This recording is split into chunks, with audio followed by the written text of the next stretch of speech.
ഒരു പ്രധാനപ്പെട്ട വാർത്തയിലേക്കാണ് നമ്മൾ ഇനി കടക്കുന്നത്. വീണ്ടും കാട്ടാനക്കലിയുടെ ഒരു വാർത്തയാണ് വന്നിരിക്കുന്നത്. മലപ്പുറം നിലമ്പൂരിൽ ജീവനെടുത്ത കാട്ടാന ആക്രമണത്തിൽ ഇതര സംസ്ഥാന തൊഴിലാളിയും ജാർഖണ്ഡ് സ്വദേശിയുമായ ചാരു ഒവ്രോണാണ് മരിച്ചത്. നിലമ്പൂർ അരിയാട് റബ്ബർ എസ്റ്റേറ്റിലാണ് സംഭവം. ഇന്ന് രാവിലെ 9:10 ആണ് സംഭവം ഉണ്ടായത്. ടാപ്പിംഗിന് ശേഷം താമസ സ്ഥലത്തേക്ക് മടങ്ങുമ്പോഴായിരുന്നു ഈ ആക്രമണം ഉണ്ടായത്. ആ പ്രതികരണത്തിലേക്ക് ഒന്ന് പോകാം. ആന ഇവിടെ കടന്ന് ഇങ്ങനെ ചീർന്നുണ്ട്, എന്തൊക്കെ കാട്ടണുണ്ട്. ഇതാ ഞാൻ കാണുന്നത്. ഞാൻ അപ്പോൾ ഇവിടെ ഇങ്ങനെ നിൽക്കുകയാണ്. അതിൽ ആന അങ്ങോട്ട് വന്നപ്പോൾ എല്ലാവരും മണ്ടി. അപ്പോൾ ഞാനും മണ്ടി. ആനയിൽ പോയപ്പോൾ വൈത്തല പോയി. അപ്പോൾ ഞാൻ ചോദിച്ചു, ചാരു ഉണ്ടായിരുന്നില്ലടാ അവിടെ, ഓനെന്ത് വെച്ചു? ഓനവിടെ പാറപ്പുറത്തുണ്ട് കാരണം. അപ്പോൾ എന്ത് പാറപ്പുറത്ത്? ഓനെയാണ് ഇവിടെ കാട്ടിയാന. ഇവിടെ ആന എത്ര ചീറിൽ ഇരിക്കുന്നു ഇവിടെ കടന്ന് കണ്ടു പറയും. ഓനെ ചവിട്ടി കണ്ട് കാട്ടിയെന്ന് പാരക്കാറിന്. എന്നിട്ട് ഞാൻ അവിടുന്ന് പറഞ്ഞവരോട്, ആന അവിടെ ഫോറസ്റ്റ് കിടന്നിട്ട് ഓരോട് ഞാൻ പറഞ്ഞു, ചാരുവിനെ അന്വേഷിക്കും നമുക്ക് ചാരു എവിടെ നോക്കണമെന്നാണ്. അപ്പോഴും വലിയ പറഞ്ഞു, ചാരു ഇവിടെ പാറപ്പുറത്തുണ്ട്, ഫോൺ ചെയ്യുന്നുണ്ട്. ഇതാണ് അവർ പറഞ്ഞത്.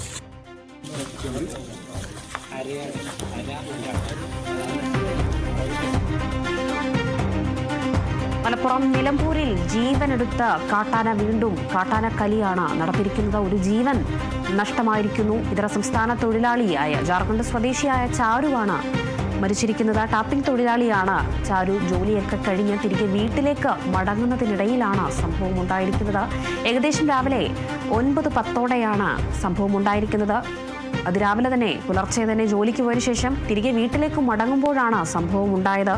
കാട്ടാനയുടെ ആക്രമണത്തിൽ അതിഥി തൊഴിലാളിയായ ടാപ്പിംഗ് തൊഴിലാളി മരിച്ചിരിക്കുന്നു. ജാർഖണ്ഡ് സ്വദേശി ചാരു ഒവ്രോൺ 55 വയസ്സ് ചാരുവാണ് മരിച്ചത്. അരിയാട് റബ്ബർ എസ്റ്റേറ്റിലാണ് ഇന്ന് രാവിലെ ഏകദേശം 9:10 ആക്രമണം ഉണ്ടായത്.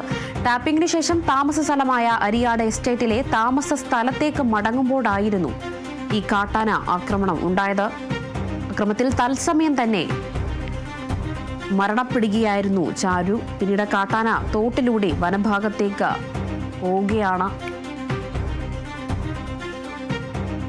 ആക്രമണമുണ്ടായി അല്പസമയത്തിനുള്ളിൽ തന്നെ ചാരു മരിച്ചു. എന്തായാലും ആ സമയത്ത് തന്നെ ആന വീണ്ടും തോട്ടിലൂടെ വനഭാഗത്തേക്ക് കടന്നു കളയുകയായിരുന്നു. രാവിലെ 9:10 സംഭവം ഉണ്ടായിരിക്കുന്നത്. ഇതര സംസ്ഥാന തൊഴിലാളിയാണ് ആനയുടെ ആക്രമണത്തിൽ മരിച്ചിരിക്കുന്നത്. അരിയാട് റബ്ബർ എസ്റ്റേറ്റിലാണ് സംഭവം ഉണ്ടായത്. ടാപ്പിംഗിന് ശേഷം തിരികെ വീട്ടിലേക്ക് മടങ്ങുമ്പോഴായിരുന്നു, താമസ സ്ഥലത്തേക്ക് മടങ്ങുമ്പോഴായിരുന്നു ഈ ആക്രമണം ഉണ്ടായത്.